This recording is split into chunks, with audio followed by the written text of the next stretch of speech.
The Escape in a Dream. As of writing the script for this video, it's the latest animation from the Korean animation channel, Vivinos. It's also somewhat of a return to form for Vivinos, as the mass majority of previous videos from them have all been in relation to the Pink Bitch Club, an animated idol group of 4 girls and their mascot, Pochi. If you want to learn more about them, please feel free to check out my other videos on them after this. Anyway, back to The Escape in a Dream. Vivinos likes to categorize their videos by the emojis that they use in a video's title. For example, titles that you have sparkly love hearts are one of Vivinos' much tamer music videos with cutesy, light-hearted visuals and no real narrative attached most of the time. Videos that have a love heart that isn't simply red are part of the Pink Bitch Club series, so if they have a broken heart, a black heart or a purple heart, they are part of the Pink Bitch Club narrative. But if they have a caution sign, they are more horror or psychological centered music videos. These are seemingly the most popular on Vivinos' channel overall. The reason I bring up all the different types of Vivinos videos is the fact that we haven't received a caution sign video in around 5 to 6 months. So, to be honest, I was really excited and intrigued when I saw the trailer for this video. It seemed to follow the archetypes most of the other Vivinos caution sign videos do. It follows the story of 2 females, something tragic seemingly happens to one of them, as well as the most important feature of all Vivinos videos, a buttload of symbolic imagery. Anyway, enough about me rambling about how much I love Vivinos' symbolic imagery in her videos, so I can talk about Vivinos' symbolic imagery in this specific video. So, let's discuss The Escape in a Dream. Also, one quick thing of note is that some godly being, maybe some random person or Vivinos themselves, went through and gave this video English subtitles so I don't have to use auto-translation, which is notoriously inaccurate sometimes.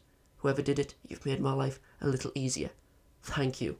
Back to the actual video. Out of the smorgasbord of Vivinos videos, I personally feel that this is one of the easiest to grasp and understand the narrative of. I feel personally that it's relatively simplistic, despite the bombastic nature of the visuals. The video begins with 2 girls standing in a field, distance from each other. The colour palette is quite muted, only greys and browns.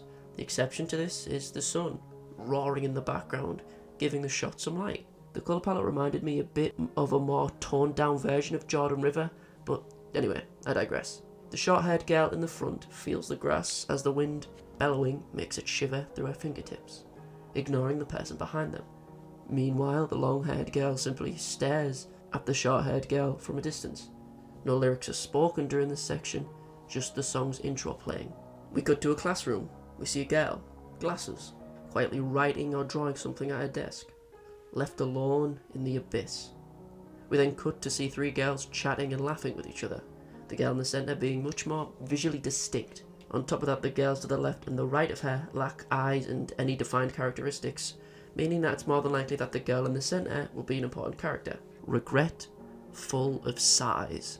For argument's sake, let's call these 2 girls Glasses and Jacket, just to make things a bit easier to understand. We get a closer shot of what Glasses was doing, as we get a shot of her and her desk from above. She was drawing something. It seems to be some kind of dress. We see Glasses walking behind Jacket as she talks to her classmates. The lyrics help demonstrate this. Hidden behind. We see Jacket's classmate completely walk past and ignore Glasses as the background becomes black. Your regrets, looking at me. The background shifts to a red thread as the 2 walk whilst distanced from each other. The background changes to white, making it appear as if these are more happy memories. We then get a short little montage showing us the past relationship of these 2. They appear to be childhood friends. They cut fabrics and make clothes together. We see them at what appears to be their final day of middle school or their first day of high school. The 2 of them look quite happy, distant and forgotten memories. The 2 girls flick through fashion magazines together, but then we see Glasses present Jacket with a new design for a dress, much to Jacket's shock. It's so mixed, I can't remember our... Go away. We see Jacket bite her lip in anger, which is quickly followed by the dress being destroyed. Glasses is then bullied by the rest of her classmates, whilst Jacket ignores her. Glasses' desk is destroyed and defaced, and people surround her as she weeps on the floor, implying that maybe Jacket is to blame. Now knock it off. Your one-sided contract. Throw it away. Jacket watches as Glasses sobs alone in the classroom, her face stoic and unfeeling. A happier memory then appears, as it seems that Jacket won a dress design competition or something similar, with Glasses cheering her on as she gets her award. Glasses can't draw. She lost her passion for designing clothes. She tries, but snaps her pencil in frustration. Now exhausted, I'm the flame that burns you. We get another montage showing us the life of Jacket from her high school to her adult life, getting older, gaining multiple accolades, medals and certificates. The hell is that? That's what the fuck. We then see a much older Glasses, seeing her ex-friend on the cover of a magazine, her face blank, a silent rage filling her. The shot pulls out to show us that she is now working the register at a convenience store. The traffic lights go green, and we are met with Glasses walking home from work, curiously viewing her surroundings. Jacket is everywhere. Her face adorns every ad on every building, her clothes filling every window of every storefront. She seems to be opening her own store soon. The date shown for this is the 14th of November 2011. If you have any idea of the significance of this date, please let me know, because I'm quite unsure myself. We can see that Jacket is selling Glasses' old design as her own, gaining more fame and fortune from Glasses' work. Glasses gazes up in a daze, seeing Jacket everywhere, until a bright light appears behind her. A bus crashes into her. Even the bus itself is filled with ads of Jacket, but then the bus warps around Glasses, and ironically glass shatters all around her as the bus flips over her. The number 4 bus. Maybe this links into the fact that in Korea, the number 4 is seen as bad luck, as in Korean it sounds similar to the word for death, which is a case in a few Asian countries. Glasses' life flashes before her eyes. However, it's not her life. She sees her perfect, ideal life. The life where she won the design competition herself. The life where her dress was seen on walkways. The life where she won fame and glory due to her talents instead of Jacket. We then see what her reality was actually like. Alone in the field with nothing but her dress behind her. No accolades or recognition gained. The wall filled with awards is empty, with no one standing before it. We see the red thread from earlier growing weaker and weaker, on the verge of snapping. We see the two girls happily in their ideal lives, going from child to adult, maintaining their smiles, until Jacket's smile grows wider and Glasses grows shocked. We get another close-up of the tired and bitter Glasses with bags under her eyes, with a background filled with red behind her. We snap back to reality, seeing the bus close in on Glasses in her final moments, as the life she could have lived flashed before her very eyes. The camera slowly tilts up as we see passerbys looking on in terror, phoning for an ambulance. As the camera continues to climb up, we are again met with ad after ad of Jacket's new store, confirming that what we just saw was unfortunately all a dream in Glasses' head. The field from the intro. We see it again. The girl in the front turns around.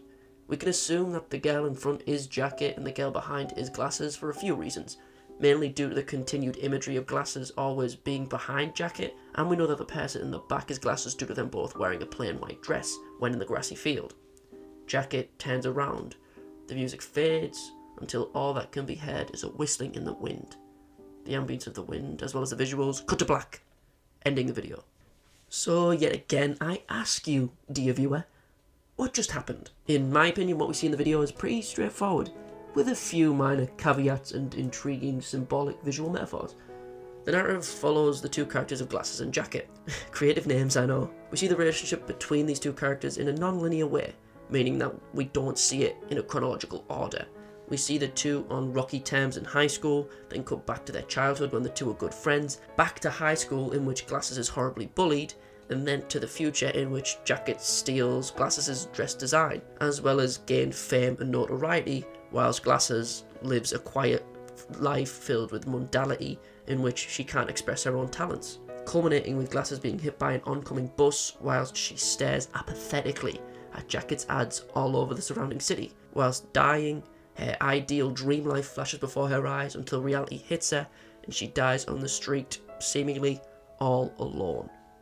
That interpretation so far is pretty much as ironclad as it can get in a Vivinos video, and in my opinion, the hardest thing to debate over in regards to readings of this video is some of the imagery throughout the video. That's a bit more debatable. For example, the red string or the red thread that is shown in a couple shots. I personally interpret these shots as being the red string of fate or the red thread of fate. It's an old legend that varies depending on which country tells the legend, However, the red string of fate can connect either two lovers, two friends, or even something as simple as two people who have something to learn from each other. But the most common portrayal of the red string of fate usually has the portrayal be more inclined with the first two than the last meaning. More than likely meaning the red string is connecting two friends or lovers. So when we see Glasses' dream sequence and we see the red string of fate snap, it could simply be further evidence of Glasses' death, as the red string of fate is supposed to be unbreakable. There are a couple other ways you could interpret the red thread, so please let me know your thoughts below. The other major point of differing interpretations is the opening and ending shots of the video. Where is this grassy field? Or rather, what does it represent?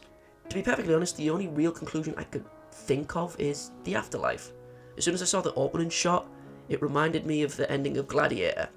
Sorry to the younger and uncultured people who haven't seen Gladiator to its ending moments, but in the climax and end of the film, the afterlife, or Elysium, as seen in Greek lore, is portrayed as a seemingly infinite grassy field. However, there is the possibility that this shot isn't representing the afterlife, with the case of the Vivinos video. For example, if it's the afterlife, why is Jacket seemingly here? Why can she turn around when she apparently isn't dead? Despite this, however, I still view these shots as representing the afterlife, but let me know what you think of these intro and outro shots. So, in conclusion, the narrative of this video is one of the more simplest stories told by Vivinos, but that necessarily isn't a bad thing. I very much enjoyed the video and hope you did too. It was a nice break in between the onslaught of Pink Bitch videos before this release, as well as the inevitable tidal wave of Pink Bitch videos that will follow this one. Hello and thanks for watching. So yeah, finally a Vivinos video that just isn't the Pink Bitch Club, which is the first in a while. Thank God for that, even though they're still referenced. So here's a quick thing I have to mention. I'm currently working on 4 videos right now, and I would like your guys' input on which video you would like to come out first, because I really want to know what you want in between Vivinos uploads. Option number 1. Monster Files Freddy Fazbear. Option number 2, why you should buy Danganronpa. Option number 3, why you should buy Sucker for Love. And option number 4, just a video about weird gacha game crossovers. And when I say gacha games, I don't mean like that stupid gacha life stuff. I mean like anime mobile games. I've seen enough gacha life stuff for a lifetime. So yeah, please tell me what you want out of those 4 options in the comments below. Please, I'd really appreciate the input. So, thanks again for watching. If you want to support me, feel free to follow me on Twitch and join my Discord. And yeah, with that being said, everyone, toodles my doodles. Hopefully I see you in the next one. Peace.